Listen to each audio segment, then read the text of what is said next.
Nick in Wisconsin. You're talking to Eric and Jim. How's it going? Good. How you doing? Doing all right. How about you, Jim? Hey. I'm doing wonderful. Love Google Images.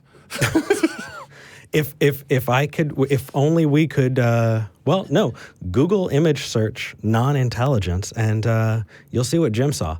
We can't show you because reasons. I put no intelligence. Non-intelligence is a little different. Go ahead, No Nick. intelligence was much better, by the way. Okay, well, for once, I've talked to you before, and I'm not talking about me right now. I'm talking about an actual topic, and it's a sensitive one, and I want to preface a couple things. First of all, we're three guys talking about, about to talk about abortion, okay? And just the way it is. But Why? what I want to do is... Why? Why would you do that? Why? The reason I want to do that is because I want to give a secular argument for being pro-life, or predominantly pro-life anyway. And that's... So, Jim, you know that sterling career at American Atheists. What's that? Jim's about to. We're about to embroil in something that. Okay, that's good. The reason I called because I was watching on YouTube and I saw Matt and Tracy, talking about the exact same thing. Then they gave an argument that I had never thought of before. Okay. So I was thinking about it, and but the thing is, I have dinner plans today with an old friend I haven't seen in 2 years. So I'm not gonna, be at the show. I'm afraid I may disappoint you. I feel like talking to them, they've put a ton of thought into it, but we'll do our best. I'll do my best. I know I may rely on Jim more because Jim is amazing when it comes to this subject. So you might be the resource here.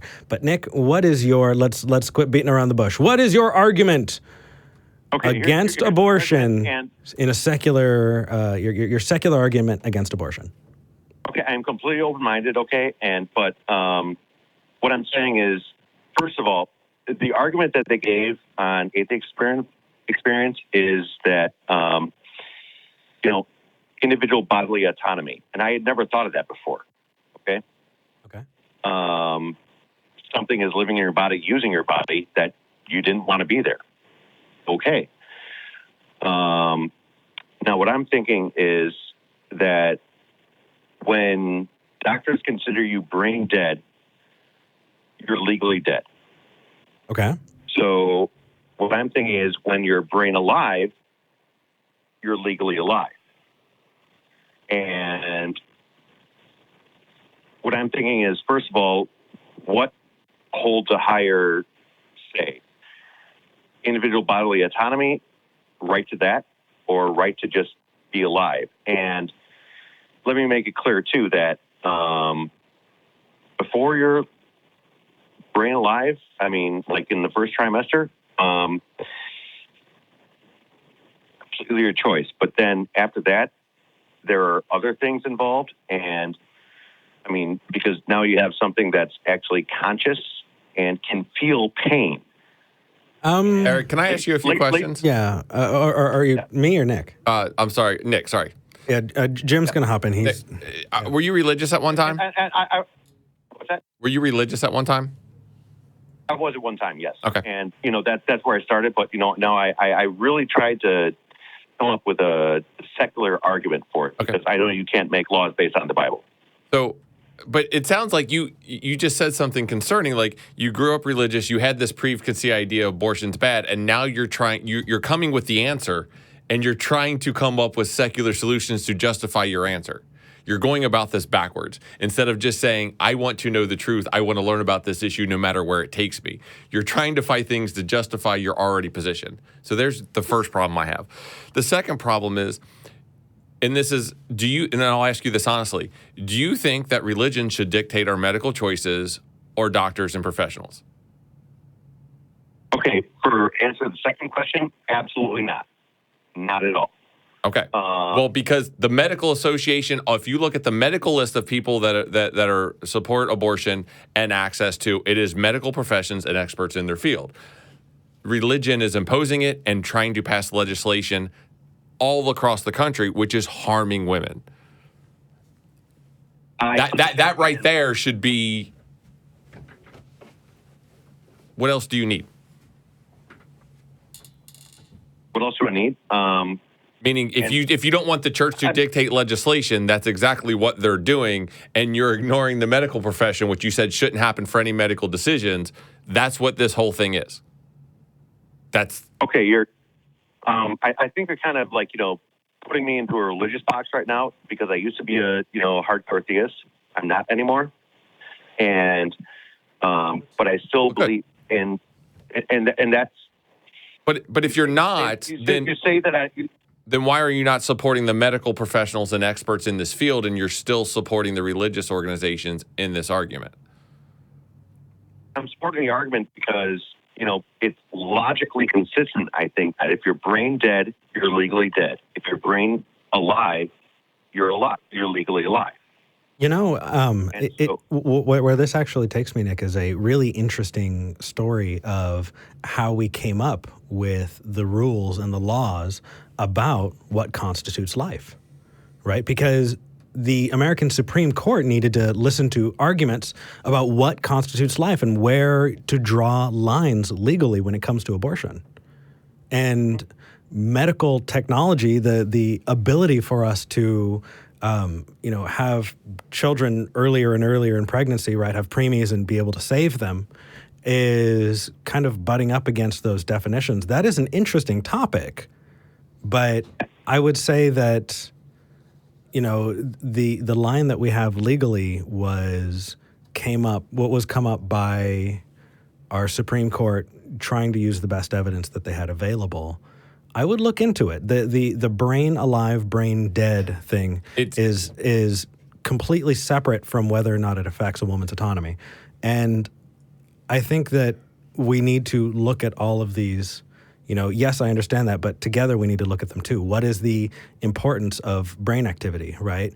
Can we take that and put that out to animals, right? Would we feel the same way about artificial life, right? That's a definition that you can work with and see if that works, but I don't think I have the time on the show to kind of flesh that out. And the one what thing its ramifications I'll have you look at is what most medical definitions go by, or what they're looking at, and what most laws are passed on is viability of the fetus outside of the woman by itself, not through technology, but is the fetus viable without the woman?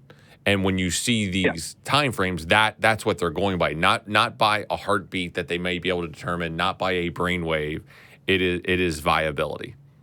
And I think that you're and honestly, I've got to say, Nick, I feel real uncomfortable about being three dudes talking about abortion because you have a question, and the thing is that I think that if we had Jen or Tracy in here talking about it, I think the very real issue that you and I and Jim aren't readily bringing up is you're talking about me too, right? We're talking about actual people with actual autonomy. And so I will absolutely call back next week when I have time. Can I ask you a few other questions in all sincerity? I mean, is this a position you have that are you open to learning about this issue, or is this like you're really trying to research why pro-life is right, or are you willing to learn about this issue? No, I'm absolutely willing to learn about any issue. One of the things I would recommend for you is, if not as a debate, because they would not be interested in this, but contact Planned Parenthood. Go to one of their educational things. Talk to them, not as a debate of why you're right, but listen to the women. Listen to them tell their stories.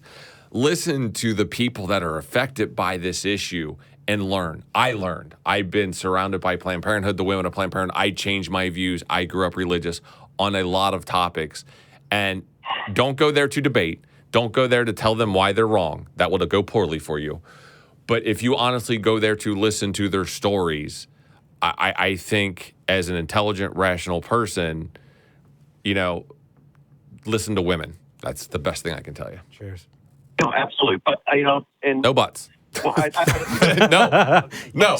Listen to women. Well, let's say and. Don't say but. Say and. You're not that way. You're not invalidating the first statement. Okay. Sorry, that was I misspoke. I'm sorry. No, that's okay. That's okay. Yeah. Well, let's say, here's the thing. Yes, I have opinions on this subject. Okay. I'm going to ask you guys 3 questions and just yes or no, and then we can go from there. Okay. Hold on. I'm trying to keep an eye on the timing for the show. Let me see. We're at 14 minutes. We can make this really quick if you want. Okay. Let's try and do the nutshell version so we can get to other callers too. Okay. Yeah. Kind of like I think it's kind of a parallel. Have either of you ever served in Iraq? No. Do you have an opinion on the Iraq War? Yeah. I mean, it's not a very informed one. I'll tell you both. What the hell? Why the hell do you have an opinion if it hasn't affected you?